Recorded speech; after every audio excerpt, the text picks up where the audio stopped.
everyone, Assalamu alaikum and welcome back to my YouTube channel. അപ്പോൾ ഇന്ന് ഞാനിവിടെ ഒരു ഇൻസ്റ്റൻറ്റ് ഗോതമ്പ് പാലപ്പത്തിൻ്റെ റെസിപ്പി ആയിട്ടാണ് വന്നേക്കുന്നത്. നമുക്ക് നൈറ്റൊന്നും അരി അരച്ച് വെക്കേണ്ട, അതേപോലെ അരി വെള്ളത്തിലിടേണ്ട, ഇതൊന്നും ചെയ്യാണ്ട് തന്നെ ഒരു അരമണിക്കൂറിൽ തന്നെ പെട്ടെന്ന് ബ്രേക്ക്ഫാസ്റ്റ് ഉണ്ടാക്കി എടുക്കാവുന്നതാണ്. അപ്പോൾ നമുക്ക് റെസിപ്പി എങ്ങനെയാണെന്ന് നോക്കിയാലോ. അപ്പോൾ വീഡിയോയിലോട്ട് പോണതിന് മുമ്പായിട്ട് എൻ്റെ ചാനൽ ആദ്യമായിട്ട് കാണുന്നവരാണ്, പുതിയ വ്യൂവേഴ്സൊക്കെ ആണെന്നുണ്ടെങ്കിൽ ഒന്ന് സബ്സ്ക്രൈബ് ചെയ്തിട്ടും കൂടെ കാണാം. തൊട്ടടുത്തുള്ള ബെല്ലൈക്കണം കൂടെ ഒന്ന് ഇനേബിൾ ചെയ്ത് വെച്ചേക്കാം. അപ്പോൾ നമുക്ക് വീഡിയോയിലോട്ട് പോകാം. അപ്പോൾ ഇൻസ്റ്റൻറ്റ് ഗോതമ്പ് പാലപ്പം ഉണ്ടാക്കാനായിട്ട് ഞാൻ ഇവിടെ ഒരു വലിയ മിക്സിയുടെ ജാറാണ് എടുത്തേക്കണത്. അതിലോട്ട് ഞാൻ 1.5 കപ്പ് ആട്ടപ്പൊടിയാണ് ഇട്ട് കൊടുത്തേക്കണത്.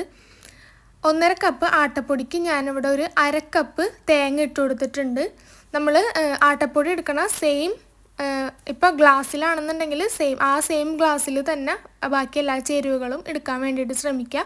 പിന്നെ ഞാനിതിലോട്ട് ചേർത്ത് കൊടുത്തത് 1/2 കപ്പ് ചോറാണ്. ഈ 3 ഇൻഗ്രീഡിയൻസും കൂടെ ചേർത്ത് കൊടുത്തിട്ട് നന്നായിട്ട് മിക്സിയിൽ വെച്ച് തന്നെ നന്നായിട്ട് സ്പൂൺ വെച്ചൊന്ന് മിക്സ് ചെയ്ത് കൊടുക്കുക. പിന്നെ ഞാനിതിലോട്ട് ചേർത്ത് കൊടുത്തേക്കണത് ഒരു 1.5 ടീസ്പൂൺ ഇൻസ്റ്റൻറ്റ് ഈസ്റ്റാണ്. അപ്പോൾ ഇൻസ്റ്റൻറ്റ് ഈസ്റ്റ് തന്നെ നമ്മൾ ചേർത്ത് കൊടുക്കണം. അതും കൂടെ ചേർത്ത് കൊടുത്തിട്ട് അതിന് ആവശ്യമായിട്ടുള്ള വെള്ളം ഒഴിച്ച് കൊടുക്കുക. ഇപ്പം ഞാൻ 1.5 കപ്പ് ആട്ടപ്പൊടിയാണ് എടുത്തേക്കണത്, അതുകൊണ്ട് 1.5 കപ്പ് തന്നെ വെള്ളമാണ് ഞാനിവിടെ ചേർത്ത് കൊടുക്കണത്. എന്നിട്ട് നന്നായിട്ടൊന്ന് മിക്സ് ചെയ്ത് കൊടുക്കുക. അല്ലാന്നുണ്ടെങ്കിൽ നമ്മൾ മിക്സിയിൽ അടിച്ചെടുക്കുമ്പോൾ അടിയിൽ ഇങ്ങനെ കട്ട പോലെ കിടക്കാനായിട്ട് ചാൻസ് ഉണ്ട്. അതുകൊണ്ടാണ് ഞാൻ സ്പൂൺ വെച്ചിട്ട് നന്നായിട്ടൊന്ന് മിക്സ് ചെയ്ത് കൊടുക്കണത്. ഇപ്പോൾ നന്നായി മിക്സ് ചെയ്തതിന് ശേഷം നമുക്കിതൊന്ന് അടിച്ചെടുത്തിട്ട് വരാം. ഇപ്പം ഞാൻ അത് നന്നായിട്ട് അടിച്ചെടുത്തിട്ടുണ്ട്. ഏകദേശം 1 മിനിറ്റൊക്കെ നമുക്ക് അടിച്ചെടുത്താൽ മതിയാവും. ഇപ്പം ഞാനതൊരു ബൗളിലോട്ട് മാറ്റിയിട്ടുണ്ട്. കണ്ടില്ലേ, നല്ല ഒരു ദോശമാവിൻ്റെ ഒക്കെ ബാറ്ററായിട്ട് അതെ ആ ഒരു കൺസിസ്റ്റൻസിയിലൊക്കെ വന്നിട്ടുണ്ട്. പിന്നെ ഞാനിതിലോട്ട് ചേർത്ത് കൊടുത്തത് ഒരു 2-3 സ്പൂൺ ചെറു ചൂടുവെള്ളമാണ് ചേർത്ത് കൊടുത്തേക്കണത്. അപ്പോൾ അത് മാവ് പെട്ടെന്നൊന്ന് പൊന്തിക്കിട്ടാൻ വേണ്ടിയിട്ടാണ് ചൂടുവെള്ളം ചേർത്ത് കൊടുത്തത്. കണ്ടില്ലേ, നമ്മുടെ മാവ് അടിപൊളിയായിട്ട് വന്നിട്ടുണ്ട്. ഇനി ഞാൻ ഇതിലോട്ട് ചേർത്ത് കൊടുക്കുന്നത് 1 സ്പൂൺ പഞ്ചസാരയും 1 സ്പൂൺ വെളിച്ചെണ്ണയും കൂടെ മിക്സ് ചെയ്തിട്ട്, നമ്മുടെ നോർമൽ കോക്കനട്ട് ഓയിലാണ്, അത് രണ്ടും കൂടെ നന്നായിട്ടൊന്ന് മിക്സ് ചെയ്തിട്ട് ഇതിലോട്ട് ചേർത്ത് കൊടുക്കേണ്ടത്. നമ്മുടെ പാലപ്പത്തിന് നല്ല സോഫ്റ്റ്നെസ് ഒക്കെ ഉണ്ടാവാൻ വേണ്ടിയിട്ടൊക്കെയാണ് ഈ ഒരു മിക്സ് നമ്മൾ ഇതിലോട്ട് ചേർത്ത് കൊടുക്കുന്നത്. അപ്പോൾ ഇതെല്ലാവരും സ്കിപ്പ് ചെയ്യാണ്ട് ചേർത്ത് കൊടുക്കുക. ഇതിൽ ചേർക്കണ ഓരോ ഇൻഗ്രീഡിയൻസും സ്കിപ്പ് ചെയ്യാതെ തന്നെ ചേർത്ത് കൊടുക്കുക. എന്നാലോ ഈ ഒരു സോഫ്റ്റ് ആയിട്ടുള്ളൊരു പാലപ്പം നമുക്ക് കിട്ടുള്ളൂ. അപ്പോൾ അതും കൂടെ ചേർത്ത് കൊടുത്തിട്ട് നന്നായിട്ടൊന്ന് മിക്സ് ചെയ്തെടുക്കുക. ഈ ഒരു ഇൻഗ്രീഡിയൻറ്റ് ചേർക്കുമ്പോൾ നമ്മുടെ പാലപ്പത്തിന് നല്ല സോഫ്റ്റ് ആയിരിക്കും കേട്ടോ. കാണാനായാലും അതുപോലെ കഴിക്കുമ്പോഴായാലും ഭയങ്കര സോഫ്റ്റാണ്. കണ്ടില്ലേ, ഈ ഒരു പരുവത്തിലാണ് നമ്മുടെ ബാറ്ററി ഇരിക്കേണ്ടത്. നമ്മൾ ദോശമാവ് അല്ലെങ്കിൽ നോർമൽ വെള്ളയപ്പമൊക്കെ ഉണ്ടാക്കൂലേ, ആ ഒരു കൺസിസ്റ്റൻസിയിലാണ് നമുക്ക് ഈ മാവ് വേണ്ടത്. ഇനി ഇത് നമുക്കൊരു 30 മിനിറ്റ് റെസ്റ്റ് ചെയ്യാനായിട്ട് വയ്ക്കാം. 30 മിനിറ്റ് റെസ്റ്റ് ചെയ്യാൻ വെച്ച ശേഷം നമുക്കത് എടുക്കുമ്പോൾ അത്യാവശ്യം നന്നായിട്ട് പൊന്തിക്കിട്ടിട്ടൊക്കെ ഉണ്ടാവും.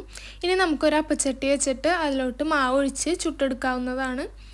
അപ്പോൾ ഞാനിവിടെ ഒരു 2 കയ്യിൽ മാവാണ് ഒഴിച്ചു കൊടുത്തേക്കണത്.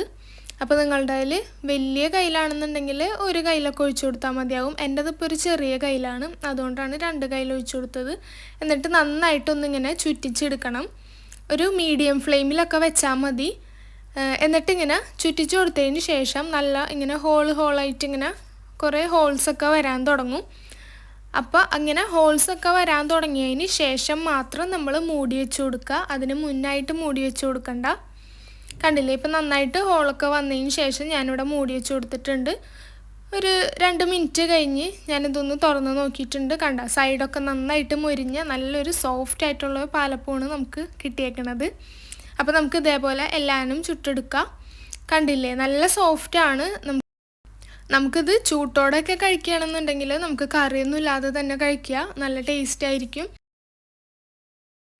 ചൂടാറിക്കഴിഞ്ഞ് കഴിഞ്ഞാൽ നമുക്ക് വെറുതെ കഴിക്കാനായിട്ട് അത്ര അങ്ങോട്ട് ടേസ്റ്റ് ഉണ്ടാവില്ല. നമുക്ക് കറിയുടെ കൂടെയൊക്കെ കഴിക്കാനാണെങ്കിൽ അടിപൊളിയായിരിക്കും. മുട്ടക്കറി ആയാലും അതേപോലെ കടലക്കറി, എന്ത് കറിയുടെ കൂടെ ആയാലും കുറുമക്കറി അങ്ങനെയൊക്കെ ആണെന്നുണ്ടെങ്കിൽ അടിപൊളിയായിരിക്കും. അപ്പോൾ ഇതെല്ലാവരും ഒന്ന് വീട്ടിൽ ട്രൈ ചെയ്ത് നോക്കുക. വളരെ സിമ്പിളല്ലേ ഉണ്ടാക്കാനായിട്ട്. എല്ലാവരും ട്രൈ ചെയ്യുക, ഫീഡ്ബാക്ക് അറിയിക്കുക. അപ്പോൾ വീഡിയോ ഇഷ്ടപ്പെട്ട് കഴിഞ്ഞാൽ എല്ലാവരും ഒന്ന് ലൈക്ക് ചെയ്യാനും ഷെയർ ചെയ്യാനും സബ്സ്ക്രൈബ് ചെയ്യാനും മറക്കരുതിട്ടാ. അപ്പോൾ നല്ലൊരു വീഡിയോ ആയിട്ട് ഇൻഷാ അല്ലാഹ് നമുക്ക് വീണ്ടും കാണാം. Thanks for watching. ബൈ.